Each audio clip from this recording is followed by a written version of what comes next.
Halo Sobat JNA, welcome back to Genomic Podcast Show. Open now. Nah, perkenalkan pada hari ini saya David yang akan menjadi host dari podcast kali ini, di mana bersama dengan saya ada juga dengan Cici Mutiara yang akan menjadi narasumber pada topik kali ini. Boleh perkenalan sih mungkin? Oke, halo semuanya teman-teman. Nama aku Mutiara Anissa, biasanya dipanggilnya Muti. Aku itu adalah seorang apa ya? Bingung. Seorang apa ya? Aku itu adalah seorang lecturer, science lecturer dan juga adalah science communicator. Aku salah satu pendiri Pandemic Talks. Jadi kalau teman-teman ada yang follow Instagramnya, itu aku yang bikin bareng-bareng sama teman-temanku. Fun fact, aku itu dulu adalah dosennya David. Tapi aku gak pernah ketemu karena ini dia kuliah pas zaman pandemi. Jadi kita cuma ketemunya online aja di Zoom ya sama teman-temannya. Apalagi saya sering off cam juga ya. Oh, kirain sering bolos. Enggak ya ternyata ya. Off cam sih gitu. Ya, jadi saat datang pertama kali ke Genomic Hub ini gimana perasaannya sih?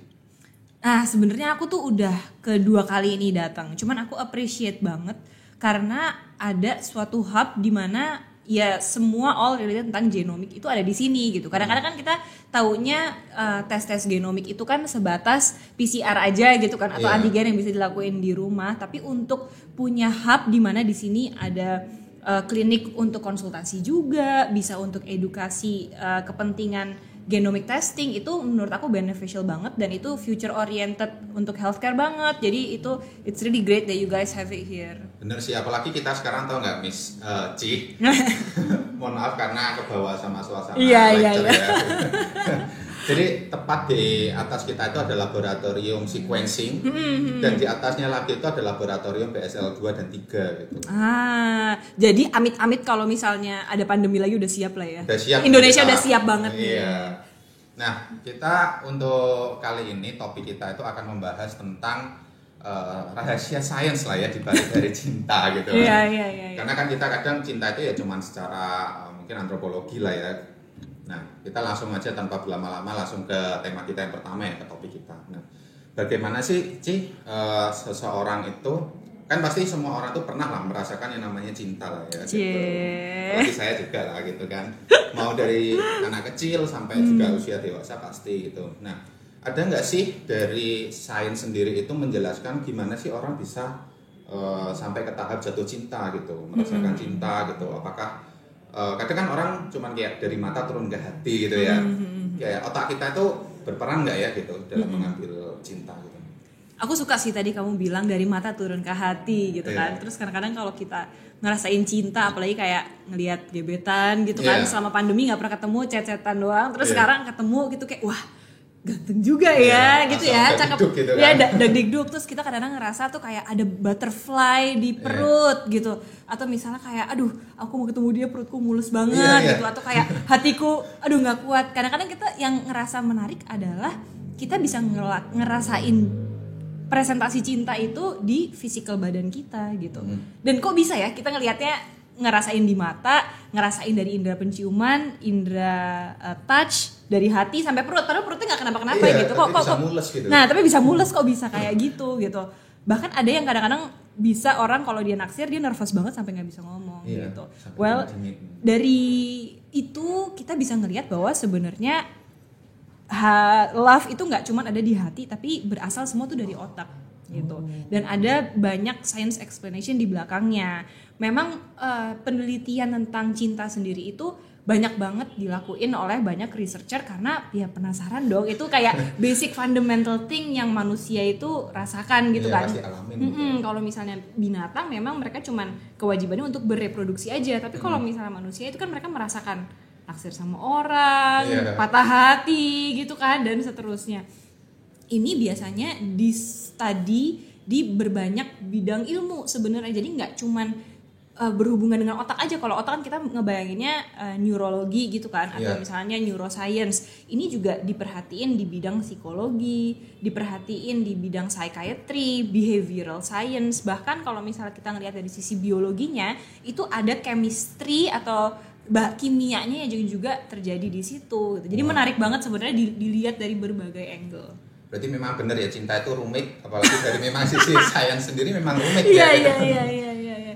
Dan yang menarik itu adalah sebenarnya sampai sekarang walaupun udah di riset itu masih banyak banget hal yang kita belum mengerti tentang cinta gitu kan. Makanya kenapa orang itu ya masih nggak ngerti kenapa ya aku cinta dia gitu. Kenapa harus dia coba dari seluruh makhluk dunia ini gitu kan. Dari gitu. populasi yang banyak ini kenapa kok kepilihnya dia gitu. Kenapa orang itu? Kenapa aku cuman sukanya sama yang tinggi-tinggi gitu? Atau misalnya aku kenapa sukanya sama yang rambutnya keriting. Nah, itu bisa jadi preference. Apakah itu sebenarnya dari genetik kita atau itu sebenarnya dari bagian dari evolusi? It is all still a big mystery. Tapi memang ada penelitiannya beberapa yang membuat jadi menarik untuk kita pahami gitu supaya kita bisa lebih mengerti diri kita sendiri dan sebenarnya membuat kita sadar sih kayak kalau kita naksir sama orang tuh ini emang aku beneran cintaku, belahan jiwaku atau ini cuman infatuation aja ya. Aku cuman fase-fase awalnya aja nih kayak honeymoon periodnya gitu. Apakah ini sebenarnya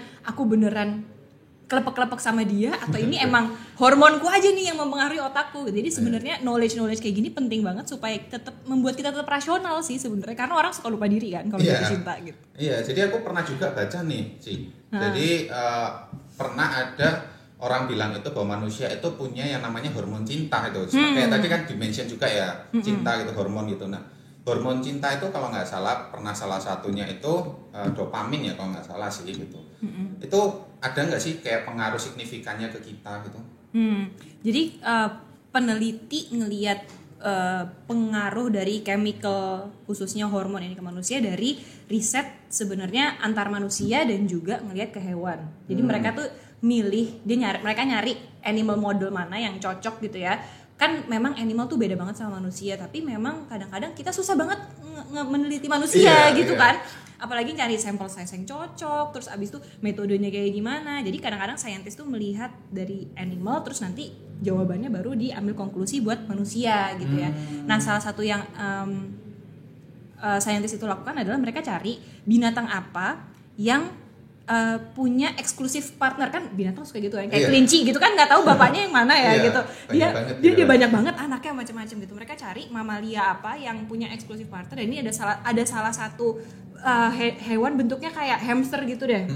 Terus mereka nyoba ngelihat kalau mereka ngeblok hormon A, B sama C itu apa yang terjadi dalam gimana mereka berpasangan atau mereka menjalin hubungan relationship gitu ya. Mungkin kita bisa bilang bahwa kalau hewan ini mereka nggak pakai perasaan gitu sebenarnya, tapi mereka tuh karena cuma memilih satu pasangan, bisalah kita anggap bahwa ada hubungannya juga dengan cinta lumayan mirip dengan apa yang manusia alami. Jadi mereka makanya dipilih jadi animal model yang cocok. Dan di penelitian itu mereka nemu bahwa ternyata ada 8 tipe hormon. Waduh, banyak ya. Banyak ya ternyata, nggak cuman yang kamu sebut tadi apa? Dopamin ya.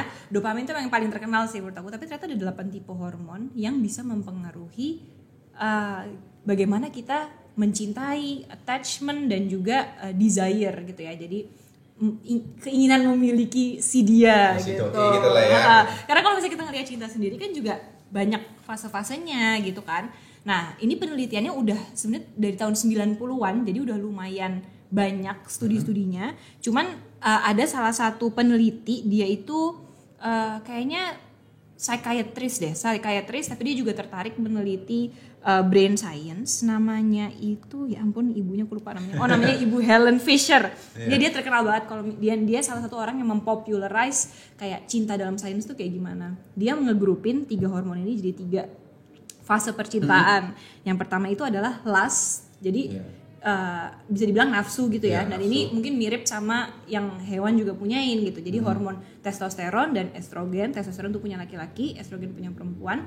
Itu yang berperan banyak dalam nafsu gitu. Itu yang membuat seseorang pengen meneruskan keturunannya gitu. Nah, fase yang lainnya adalah attraction. Jadi ada 3 hormon yang bikin kita itu sebenarnya tertarik sama seseorang gitu. Pernah kan kamu kalau misalnya sih. Ketika lihat doi gitu kan tiba-tiba kayak wah kayak attract gitu. Kayak dia tuh nonjol di antara wanita. Iya, gitu. Maksudnya kan kita sering banget ketemu orang ya dalam sehari-hari. Kok bisa ada seseorang yang sebenarnya biasa-biasa aja, tapi juga kenapa gue nggak bisa ya nggak ngeliatin dia gitu kan, kayak gue nggak bisa kedip nih kalau misalnya ada dia, gue nafas gue tersenggal-senggal gitu, susah ngomongnya, nggak bisa mikir apa-apa. Nah hormonnya itu termasuk si dopamin yang kamu bilang. Satu lagi adalah norepinefrin, satu lagi adalah serotonin. Jadi dopamin, norepinefrin, dan serotonin. Itu yang bikin kamu tuh attract sama seseorang gitu ya. Biasanya kalau kamu lagi naksir seseorang, nah itu 3 hormon itu pada naik.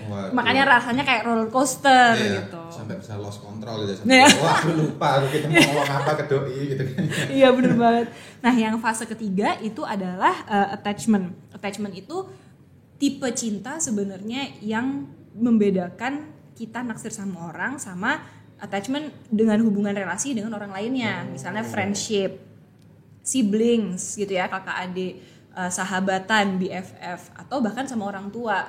Nah itu ada 2 hormon. Hormonnya pertama adalah oksitoksin, yang satu lagi adalah vasopresin gitu. Nah ini memang berbeda, ini membuat kita ngerasa aman gitu, ngerasa kan kalau misalnya kita baru kenal kan kita penasaran kan, pengen kenal, tapi selama-lama itu penasarannya kadang-kadang turun, terus kita tambah mengenal, kita ngerasa oh aku bisa nih bergantung sama dia gitu. Kalau misalnya aku ada apa-apa aku bisa loh curhat sama dia. Nah itu kan di build sesuai waktu kan, kayak kan nggak mungkin kan kita misalnya ketemu orang terus langsung dilamar, aku nikahi kamu mau nggak gitu kan, kayak iya kan belum kenalan, belum tahu ini orang reliable apa enggak ya gitu kan. Sama seperti juga itu tadi kayak kita temenan, bahkan anak dan ibu itu relationship-nya juga kayak gitu. Makanya banyak banget relationship ibu dan anak itu yang dibangun dalam sentuhan gitu, karena sentuhan itu salah satu yang bakal men-trigger oksitoksin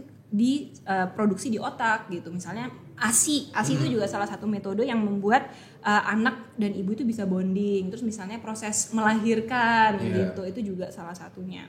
Nah itu jadi menarik banget ya Kak ya, kita bisa membedah satu-satu, tapi memang dopamin itu yang paling menarik menurut aku. Nanti kita ngobrolin itu deh kayaknya seru.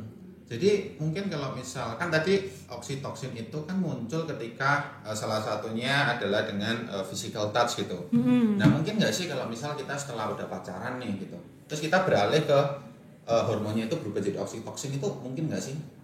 Iya biasanya itu yang terjadi. Memang kalau misalnya kita ngomongin hormon itu kan kembali ke otak lagi kan. Hormon itu kan hormon-hormon tadi ada yang namanya seks hormon, ada yang hormonnya itu dibuat di otak. Yang aku tadi sebut seks hormon itu adalah testosteron sama estrogen, karena mereka diproduksi oleh organ-organ seksual pria dan wanita gitu. Tapi sisanya yang tadi dopamin, norepinefrin, serotonin, oksitosin sama vasopresin itu semua diproduksi di otak.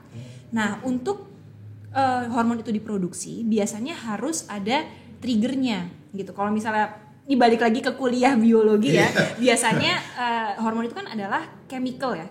Jadi suatu zat yang ada di otak, dan itu dia akan terproduksi lebih banyak kalau banyak neurotransmitternya gitu. Jadi ada supply, ada demand. Kalau misalnya kebutuhannya banyak, ya akan diproduksi sama otak banyak. Makanya orang itu ada yang suka ketagihan jatuh cinta, kayak gue harus ketemu pacar baru gue nih gitu kan, kayak terus abis itu misalnya aduh kan aku udah teleponan sama dia 3 jam ya, kok rasanya kangen lagi gitu, besok mau nelpon lagi, mau ngobrol lagi. Atau misalnya kayak hari Sabtu Minggu udah ketemu, terus kamu besok kerja gitu kan, aduh nggak bisa, pulang kerja aku harus ketemu dia, aku kangen banget, aku nggak bisa nahan gitu. Nah dan hormon itu terjadi sebenarnya karena hormon, karena kita ada demand, kita pengen ketemu mereka, dan semakin hormon itu diproduksi banyak di otak, semakin badan kita tuh mau lagi. Itu yang terjadi dengan dopamin dan juga oksitoksin gitu. Berarti kayak secara nggak langsung tuh cinta itu adiktif banget gitu lah ya. Iya, bisa dibilang makanya hormon ini sebenarnya adalah pedang bermata 2. Jadi dalam satu hal kita ngerasanya bahwa kita butuh dong hormon ini, kita butuh hormon ini untuk mengenal seseorang gitu ya. Kalau misalnya dopamin untuk kita tuh attracted gitu ya, kita jadi ngerasa semangat yang misalnya kayak aduh calon pacarku nih suka olahraga gitu, tapi aku mageran banget orangnya, aku juga mau olahraga gitu. Itu tuh hormon yang bikin kita tuh semangat ngelakuin sesuatu untuk mendapatkan sesuatu. Itu ada hormonnya. Iya, ternyata itu semua ada alasan kimianya ya, biokimia di dalam tubuh gitu. Kalau misalnya oksitoksin juga kita ngerasanya itu, semakin kita ngerasa aman sama dia, semakin kita pengen sharing lebih dong, misalnya kayak aduh nyaman nih aku cerita sama dia, next time aku kalau misalnya ada masalah di kantor, masalah di sekolah, aku juga curhatnya sama dia gitu. Jadi itu yang bikin kita sebenarnya jadi ketergantungan. Nah dalam satu hal itu kan baik kan, karena kita jadi menjalin relasi nih, menjalin building connection sama orang itu. Tapi di satu sisi buruknya adalah ya itu tadi, bisa jadi kita jadi, kalau oksitoksin itu dampaknya adalah kita jadi cemburuan. Bener sih, sama posesif lah ya. Iya, posesif gitu kan, kayak kok selama ini dia mau aja ketemu aku ya gitu. Kok hari ini aku WA nggak dibales gitu kan? Kok cuma udah 2 centang padahal aku tahu kalau di kantor dia jam segini pasti gabut gitu. Atau misalnya aku tahu ini dia lagi nggak ada kuliah gitu. Kenapa aku nggak dibales? Nah itu yang membuat kadang-kadang, misalnya hormon dopamin kita tuh membuat kita juga jadi resah gitu ya. Jadi itu jadi bisa dibilang bahwa hormon-hormon yang kita rasakan itu pedang bermata dua gitu. Berarti harus dikontrol juga ya di satu sisi gitu. Iya, di satu sisi memang dari psikologis kita mencoba kontrol, tapi kita juga harus tahu bahwa badan kita itu ternyata begini ya cara bekerjanya gitu. Jadi di satu sisi juga kita harus ngekontrol, tapi juga jangan terlalu hard on ourselves sih sebenarnya. Jadi lebih kayak ya udahlah, memang orang kalau jatuh cinta tuh jadi begini gitu. Jadi bucin banget lah ya. Iya, benar.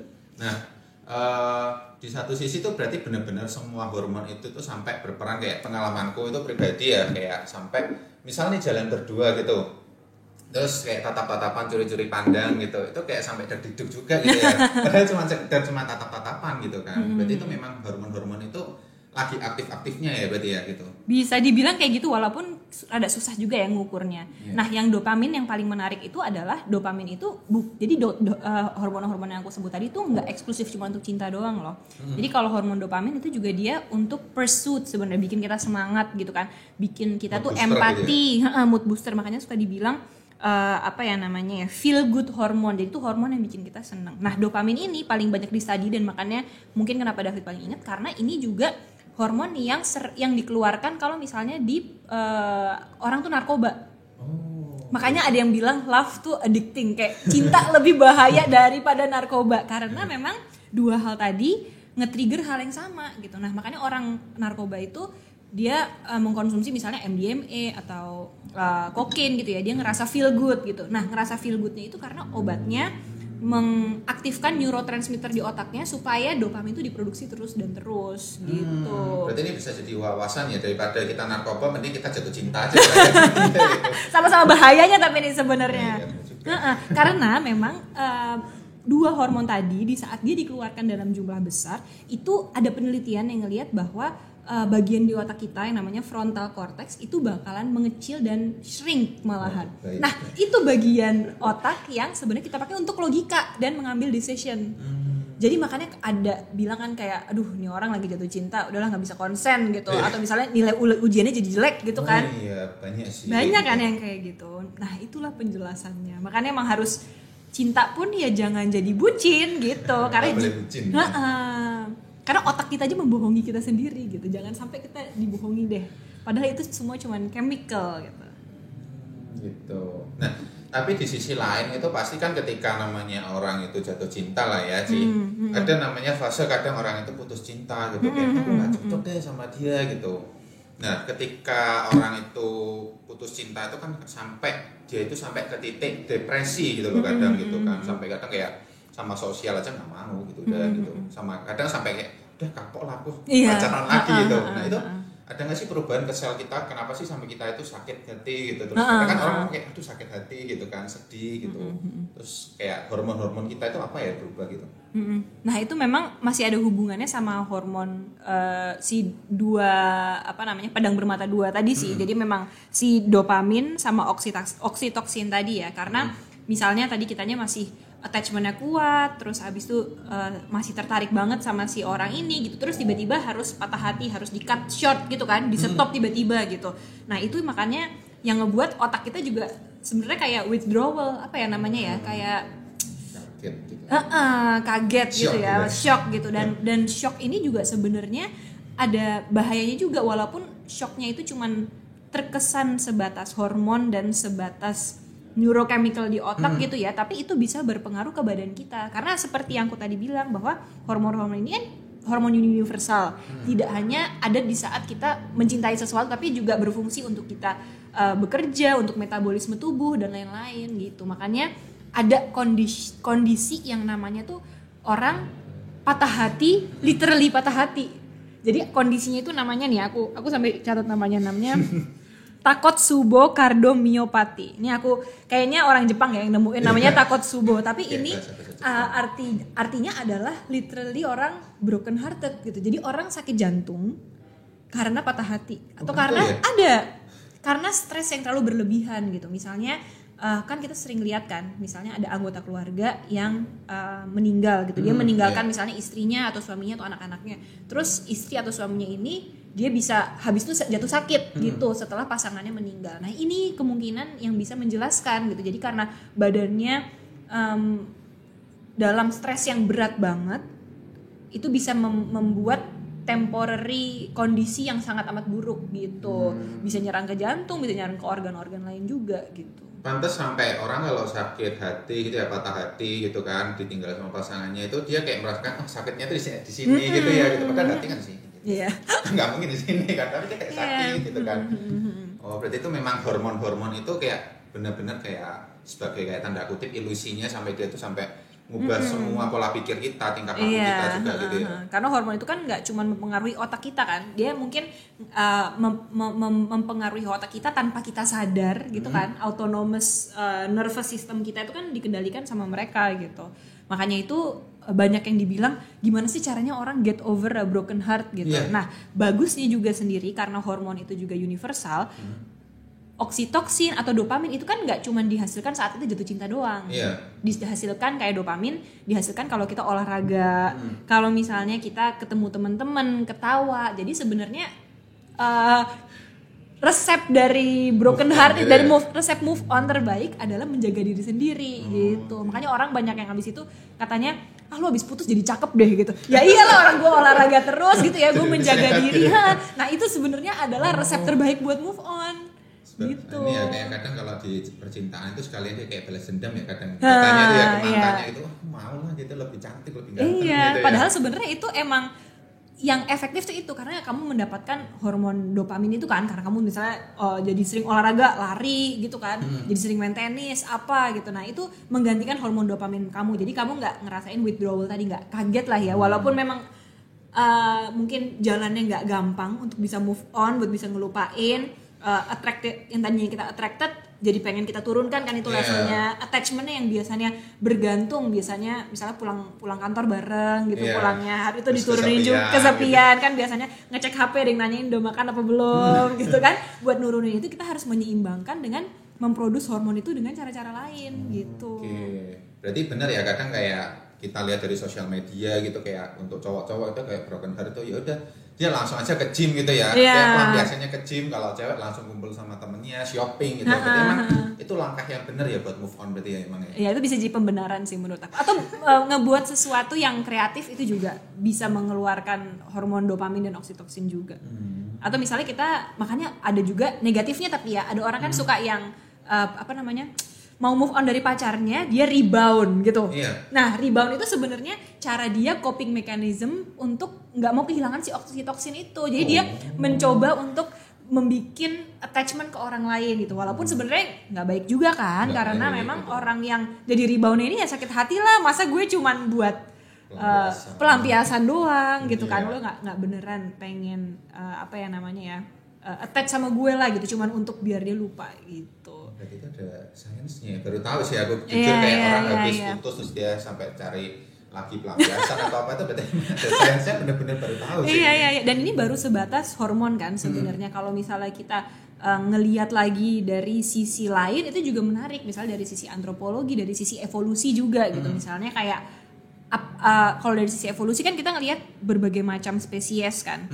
Jadi yang kita lakukan ini sebenarnya mungkin udah dilakukan sama spesies-spesies lainnya juga dong, dari ancestor kita zaman dulu gitu. Kenapa kita bisa sampai di sini ya gitu. Itu juga menarik buat dilihat. Makanya memang kebanyakan saintis yang mempelajari cinta dan science gitu ya, melihat cinta dari sisi science itu ngeliatnya dari namanya biologi antropologi.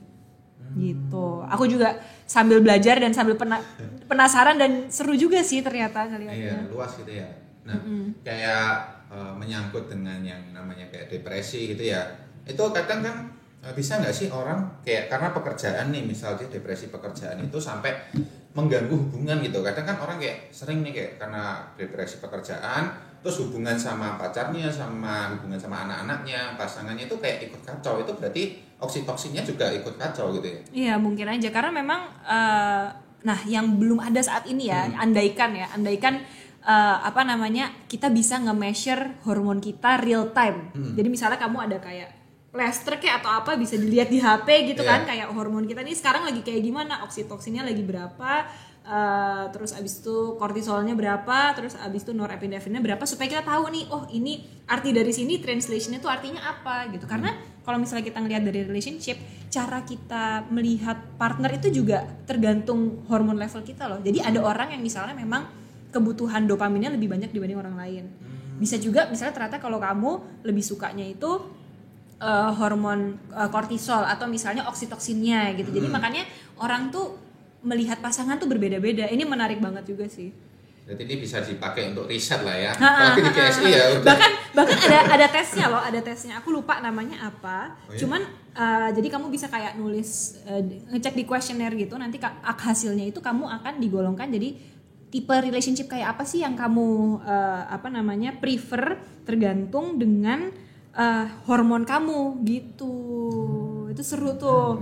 Jadi ada yang misalnya kayak kalau dia dopaminnya tinggi, dia tergolongnya explorer. Jadi dia suka adventure gitu. Jadi dia pengennya tuh memang mendapatkan pasangan yang adventurous. Ada yang dia itu namanya builder, karena dia serotoninnya tinggi, dia itu nyari pasangan tuh yang bisa jadi sahabat, temen, lifelong friend gitu. Ada juga yang tes estrogennya tinggi gitu. Estrogen kan banyak konotasinya ke perempuan gitu kan. Itu dia nyari pasangannya yang soulmate, jadi yang benar mengayomi, yang bersama sampai akhir hayat gitu. Jadi memang hormon level yang berbeda-beda pun itu setiap orang macam-macam, dan itu mempengaruhi cara kita melihat pasangan yang tepat tuh kayak gimana. Iya, bener juga sih. Berarti ini karena kan kita udah bahas tentang kayak molekuler banget lah ya. Ini cuma kepo aja sih. Berarti bisa nggak sih kita milih pasangan kita itu berdasarkan lihat DNA gitu? Apalagi kan ini tanya DNA gitu kan, kita tanya ini kayak DNA kita cocok nggak sih sama si A gitu. Terus kalau misal cocok, oh kayaknya bisa nggak sih kita beneran rapet gitu sebenarnya kayak gitu kan kayak nempel gitu kemana-mana gitu. Terus kalau misal ternyata aku nggak cocok itu kayak bisa nggak sih itu jadi kayak kita menyalahkan DNA kita sendiri kayak karena yang nggak cocok gitu. Nah aku nggak tahu sih jawabannya kayak gimana ya, sampai sekarang sih masih kayaknya tuh antara yes dan no. Tapi memang tanya DNA aja kan ada service-servicenya gitu ya. Kita bisa ngelihat DNA untuk lifestyle sama pengobatan gitu ya, atau penyakit. Nah ini juga ada sebenarnya company, aku nggak tahu di mana, kayaknya mungkin US ya gitu. Mereka juga ngelakuin tes DNA tapi ngelihat compatibility orang itu gitu. Terus bahkan mereka ada perjodohannya. Jadi misalnya habis kamu tes DNA, dicariin dari database-nya mereka mana nih yang cocok gitu. Aku nemu 2 bahkan. Namanya itu adalah genepartner.com. Satu lagi DNA Romance gitu. Nah, jadi sebenarnya ada penelitian menarik banget tahun 90-an yang bikin orang itu tertarik nih sama ini. Mungkin ini malah seumur kamu. Penelitiannya tahun 95. Itu kamu seumur kamu gak? Kamu lebih muda lagi. Astaga. lebih muda lagi ya. Jadi lebih tua dari kamu bahkan. Jadi penelitiannya itu dibikin di Swiss. Ada scientist, dia ngelihat anak-anak kuliah. Lihat anak-anak kuliahnya gini. Jadi anak-anak perempuan disuruh pakai baju yang sama selama 2 hari berturut-turut. Nah, terus abis itu bajunya itu diambil, dites gitu. Dia ngumpulin cowok-cowok, terus dari semua bajunya perempuan itu, mereka disuruh nyiumin satu-satu. Nah, waduh, terus dia iya banget.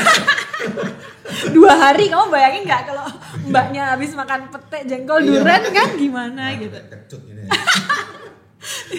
Jadi dia student-student yang cowok ini disuruh cium satu-satu dan dia disuruh milih mana yang kamu paling suka baunya gitu. Jadi ternyata body odor itu juga yang bisa bikin orang attracted, nggak cuman fisik atau misalnya bebet bobot bebet gitu ya, tapi juga body odor ternyata tuh plays a big role.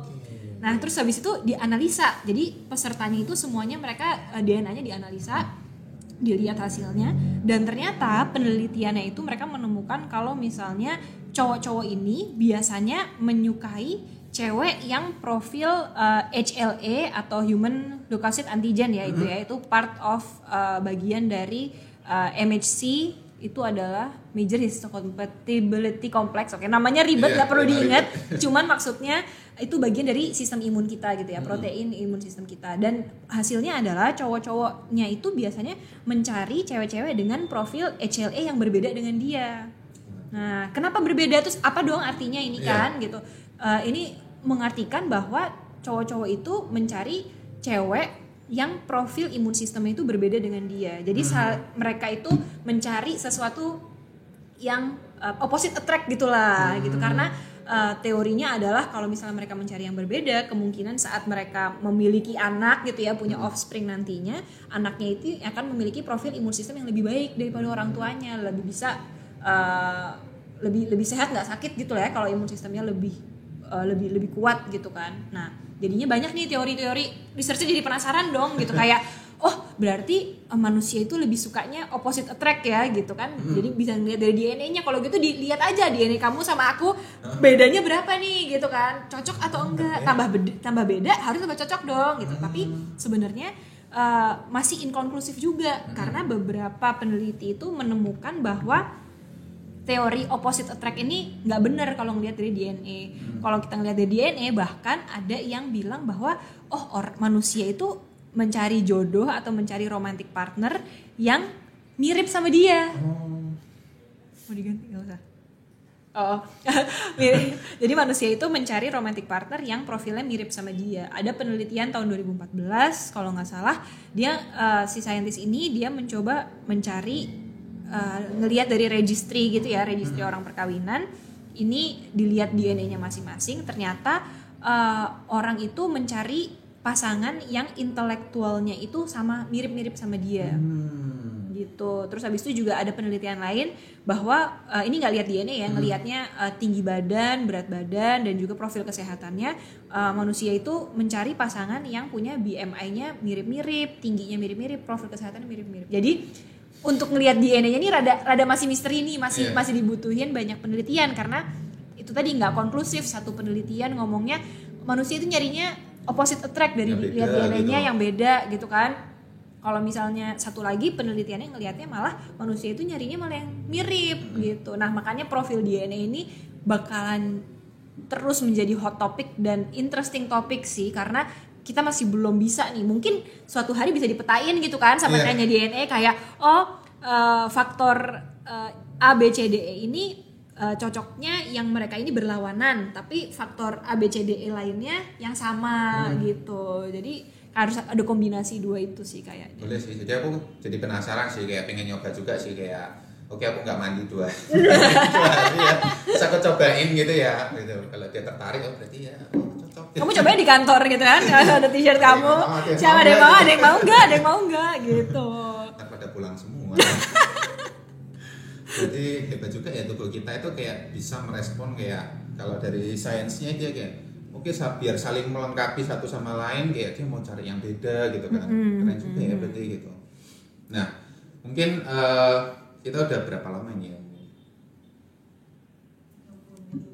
Udah 30 menit lebih. Mungkin kita bisa simpulin ya Ci gitu. Jadi untuk tadi itu untuk awal adalah lagi reload ya. Iya. Banyak banget soalnya cinta rumit banget soalnya gitu. Jadi dari awal itu kita itu bisa jatuh cinta itu karena yang pertama dari sensori kita lah ya, kita dari lihat seseorang itu kita attract gitu, tiba-tiba otak kita merespon gitu ya, memberikan neurotransmitter dan sebagainya, sehingga kita merasa kayak nyaman, merasa seneng banget gitu ya. Dan cinta itu juga beda-beda gitu, ada 3 fase gitu kan. Fase pertama untuk lust, habis itu fase kedua memang kita attract sama seseorang gitu kan. Terus yang ketiga adalah rasa nyaman ya dengan orang tua, mungkin memberikan rasa nyaman dengan anak gitu kan. Dan ketika kita mengalami fase patah hati juga ternyata hormon-hormon itu kayak kaget juga ya tubuh kita gitu, kaget terus sehingga kita mengalami fase namanya depresi gitu. Dan kita bisa ngakalin sih sebenarnya untuk depresi itu dengan cara kita olahraga ya kan, mungkin yang cewek-cewek shopping ya gitu, cuman ya jangan sampai pelampiasannya gitu. Nah terus juga fakta menarik nih tadi, ternyata ada penelitian tentang DNA bahwa bisa diukur kecocokan DNA dengan pasangan kita. Akhirnya kita lebih cocok nggak sama pasangan kita gitu, meskipun inkonklusif. Dan ya mungkin itu bisa membuka peluang ya riset di Indonesia juga ya, mungkin biar Indonesia mungkin ya makin harmonis lah ya semuanya gitu. Yang jomblo-jomblo sih, soalnya Indonesia kayaknya pada nggak suka jomblo ya, maunya tuh punya pacar gitu kan. Kalau di sosial media tuh kayaknya jomblo tuh sedih banget gitu. Iya, jadi sad boy, gitu, sad girl gitu kan. Sad banyak banget sad boy, sad girl gitu kan, jangan sampai lah ya. Iya, mungkin yang mau dapat pacar, dapat jodoh mungkin bisa ya datang ke GSI, kita bisa tes baju gitu ya mungkin, terus kita sebarin nih ke orang-orang gitu. Ya, jadi dari podcast kali ini mungkin ada tambahan lagi dari Cici? Paling dari aku penutup aja sih. Memang dari sisi aku karena backgroundnya biologi, human body gitu kan, yang biasanya aku pahami adalah memang banyak banget faktor yang plays a role dalam behavior kita gitu. Kadang-kadang yang kita tadi aku bahkan bilang kan itu kan fragmented banget ya, kayak terpisah-pisah semuanya, dan kadang-kadang mungkin kita nggak akan bisa ngelihat the whole picture,